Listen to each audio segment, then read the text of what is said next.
now let us solve our second example from our exercise 2.2 from question 1. Second problem we are going to solve it now, and we have to find out the zeros of this quadratic polynomial. Also we have to verify the relationship between the zeros and the coefficient of that given quadratic polynomial. So let us first find out the zeros of this quadratic polynomial. So as we given here 4x square minus 4x plus 1. So we going to find out the zeros of this quadratic polynomial by splitting middle term method, also known as factorization method.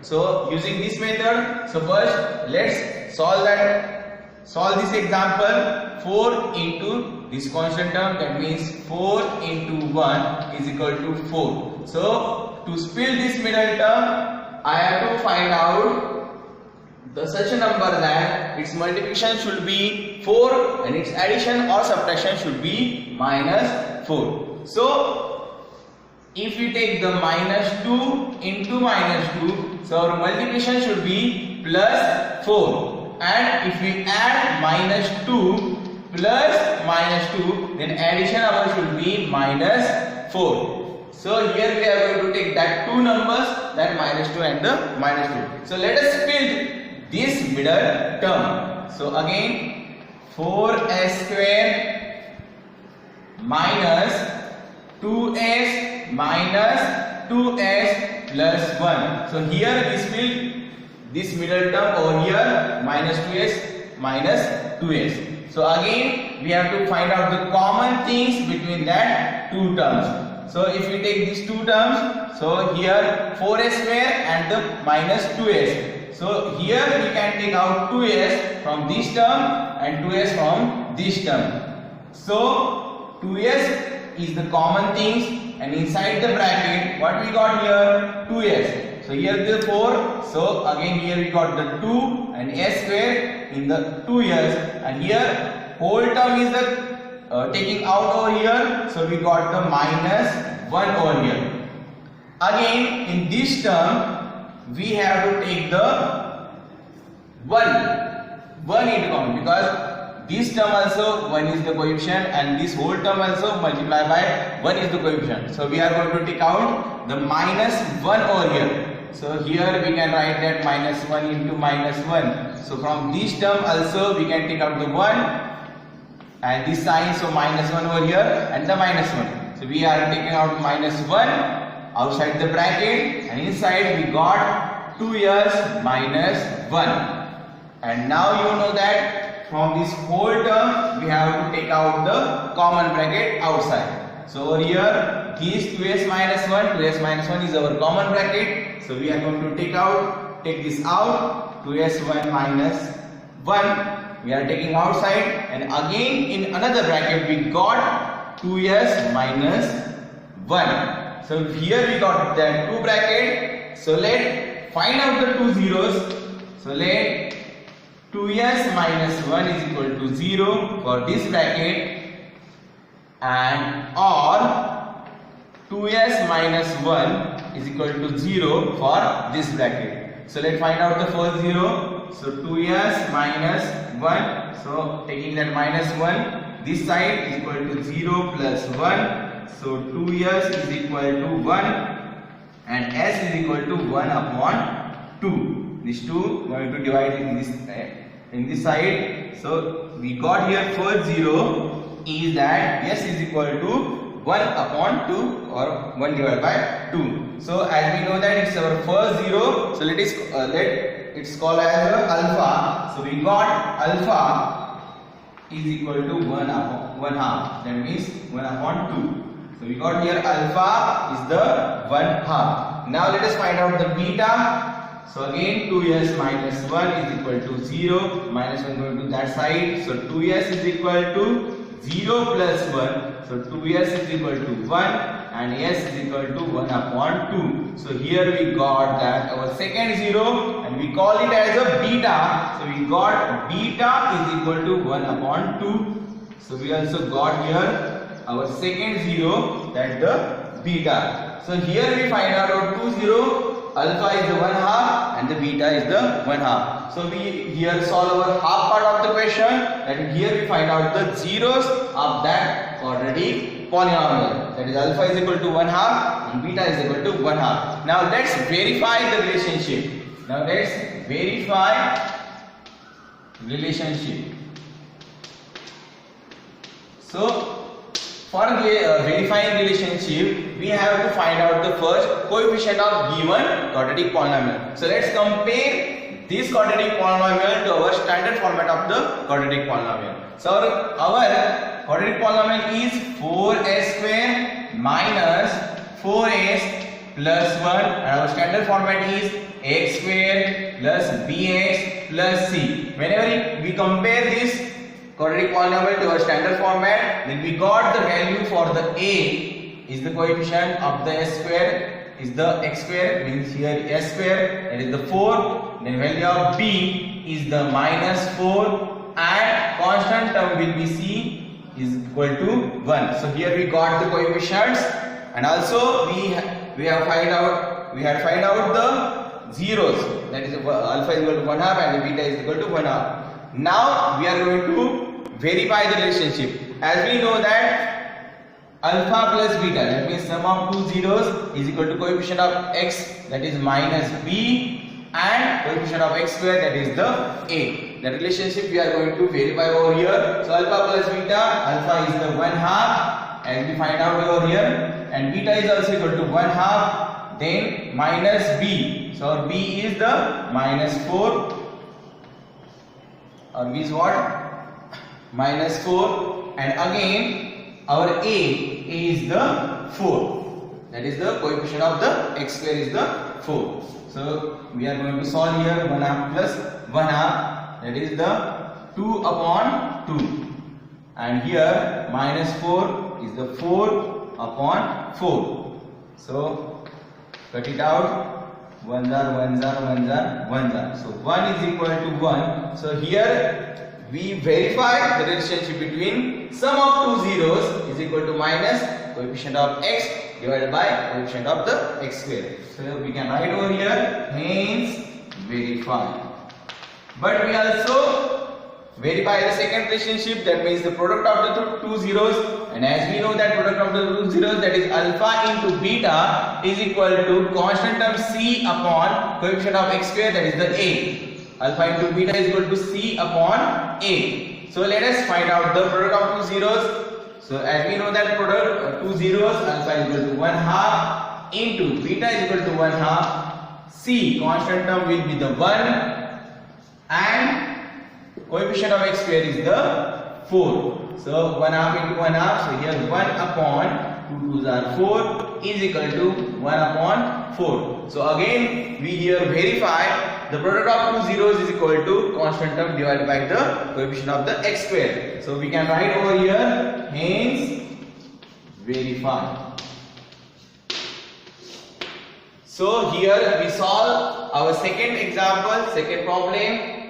First we find out the zeros of that quadratic polynomial, and then we verify the relationship between the sum of the two zeros is equal to minus b upon a, and the product of the two zeros, that is alpha into beta, is equal to constant term upon coefficient of x square, that means alpha into beta is equal to c upon a.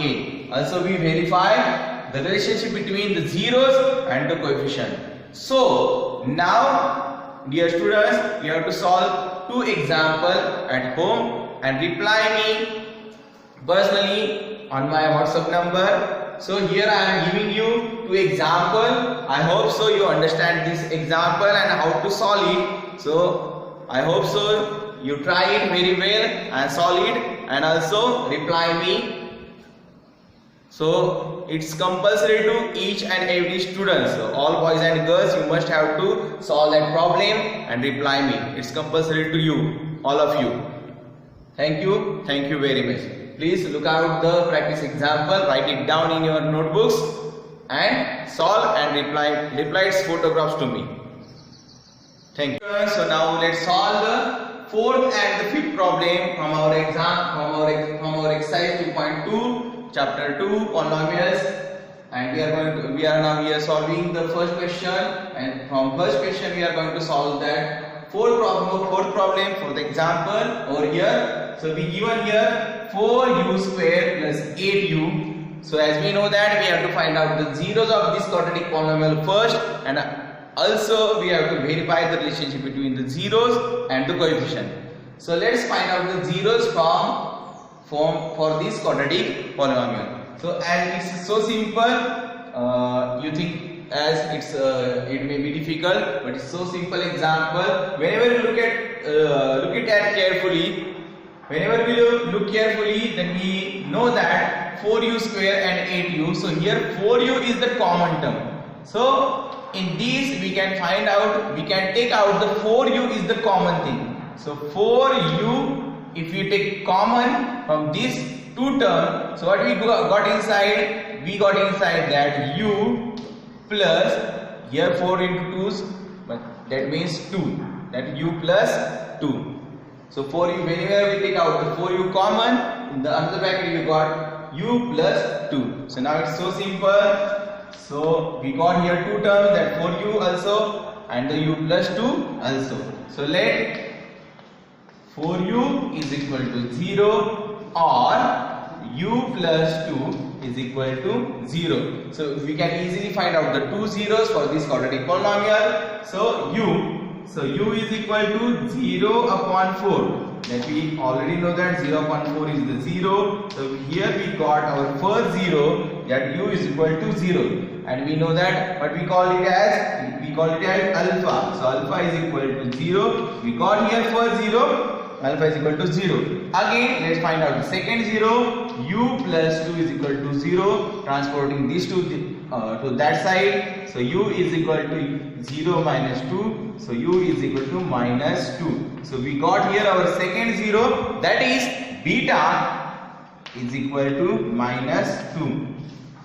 So here we find out our two zeros, that is alpha is equal to 0 and beta is equal to minus 2. So now let's verify the relationship between the zeros and the coefficient. As we know that alpha plus beta, okay, first we have to find out the coefficients for this quadratic polynomial. Again you get maybe you get confused that how we can write the constant term. So let's compare this quadratic polynomial to our standard format.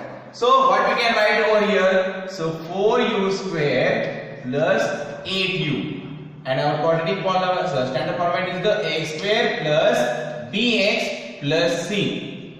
Then you got confused over here. What we can do for the c term? So we can write over here for this quadratic polynomial plus 0 here. So because of that, our polynomial does not change, but we got the constant term value over here. So now we can compare this quadratic polynomial to our standard format. So whenever you compare it, now we got the a is equal to 4, b is equal to 8, and our constant term c is equal to 0. Now we got the coefficients, and also we have find out the zeros. So now let's verify the relationship between the zeros and the coefficient.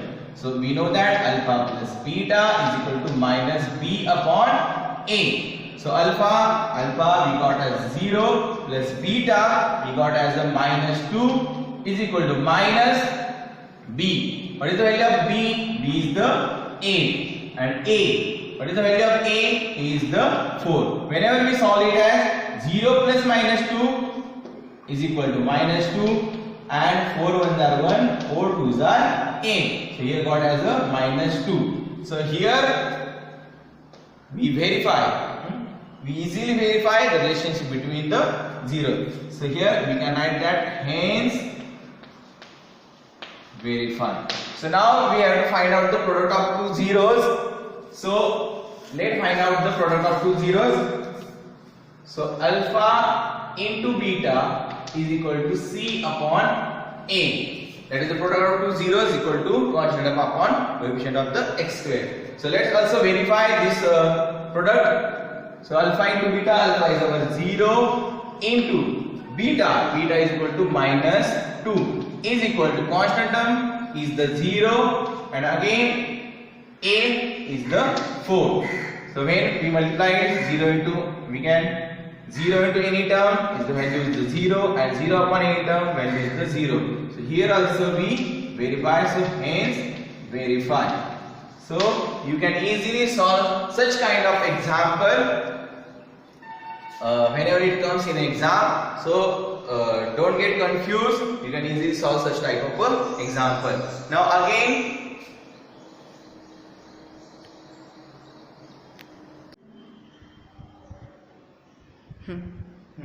so t square minus 15. So now I think you again get confused that how can we solve that example. So it is also a simple example, t square minus 15. Whenever we look this example carefully, and we have to now remember our identities.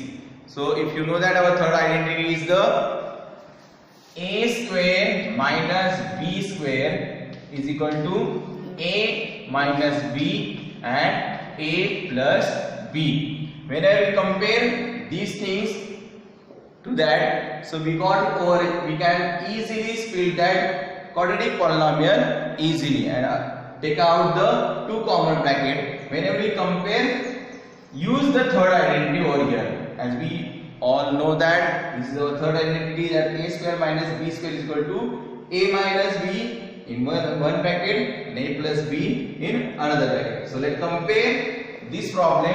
So what we can write over here, t square minus, so how can we write out what is the square root of this 15? So as we know that square root of this 15 is the root 15.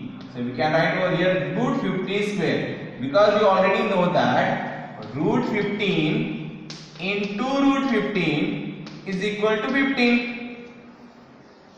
So here we can write over here root 15 square.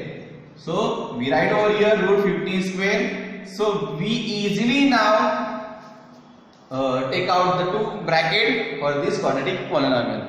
So whenever we compare to this quadratic polynomial to third identity, so we can easily take out the a minus b and a plus b. So whenever we compare it, let's take out that two terms, that t minus root 15 is the first bracket and t plus root 15 is our second bracket. If you look at it carefully, then you can understand easily that how we are finding the zeros. Now we got that two brackets, t minus root 15 and in another bracket t plus root 15. So let first t minus root 15 is equal to 0 or t plus root 15 is equal to 0. So we can easily find out the two zeros for this quadratic polynomial. So here we got the t is equal to 0 plus root 15. So t is equal to root 15. So here we got 1 0 that we call as alpha is equal to root 15. So now let's find out the second zero, that t plus root 15 is equal to 0. Let's shift that term. So t is equal to 0 minus root 15. So t is equal to minus root 15. So here we get our second zero, that is the beta is equal to minus root 15. Okay. So here we got the two zeros, alpha is equal to root 15 and the beta is equal to minus root 15. Now we find out the zeros over here. Now we have to find out the relationship between the zeros and the coefficient. So here we find out the zeros, that is alpha is equal to root 15 and the beta is equal to minus root 15. Now we have to verify the relationship between the zeros and the coefficient. So first we have to find out the coefficient for this quadratic polynomial. So let's write down the quadratic polynomial, that is the t square minus 15 is our quadratic polynomial. Now we have to compare this quadratic polynomial to our standard format. So our standard format is the ax square plus bx plus c. But students, I think so you again get confused that how can we find out the value of the bx? Because here is not the middle term is there. So how can we find out the middle term? So now look at here, how can write this quadratic polynomial in another format. Okay, so I am going to write out this quadratic polynomial. So let's check it out. I can write this quadratic polynomial like that. So t square plus 0 into t minus 15. So if you look at here carefully, the value of quadratic polynomial does not change, but here we got the middle term. Because 0 into t is the 0. So value of quadratic polynomial t square minus 15 is already over here. So value does not change, and we can write this quadratic polynomial in this format also. So now we can easily find out the value of coefficients, that is the a, b and the c. So a is equal to now 1, because here 1 is the coefficient. B is equal to 0. And the c is equal to minus 15, because it's a constant term. C is the minus 15. So here we got the coefficients, and also we have to find out the zeros, that is alpha and the beta. Now our last part is remaining, that the relationship between the zeros and the coefficient. So let's find out. So as we know that alpha plus beta is equal to minus b upon a. So alpha and beta, we already know that the values. Root 15 plus minus root 15 is equal to minus 0, because the value of b is the 0, upon a is the value of the 1. And as we know that root 15 plus root 15 and the minus root 15 value is the 0, and minus into 0, that means already 0. So here we verify the relationship between, that is the sum of the two zeros is equal to coefficient of x upon the coefficient of x square. So we can write over here, hence verify. But now remaining two part, that is the product of two zeros is equal to constant term upon the coefficient of x square, that is the alpha into beta is equal to constant term c upon a. So let's verify this relationship also, alpha into beta. So as we know that product is the alpha root 15 into beta is the minus root 15. So I write here alpha into beta, constant term is the minus root 15. Constant term is the minus 15. Here is our constant term is the minus 15 upon a is the 1. And as we root 15 into minus root 15, and the multiplication is there minus 15, and here minus 15 upon 1 is the minus 15. So here also we verify the relationship between the product of two zeros and the coefficient. So we can write over here, hence verify. So again, this kind of example you can solve by this method. So I hope so you understand it very well and practice it, solve that all problems by your side also, and you can write, you can solve easily, and I hope so you understand it all. Still, if you have any queries, any doubt, any problem, you can contact me anytime. Thank you so much.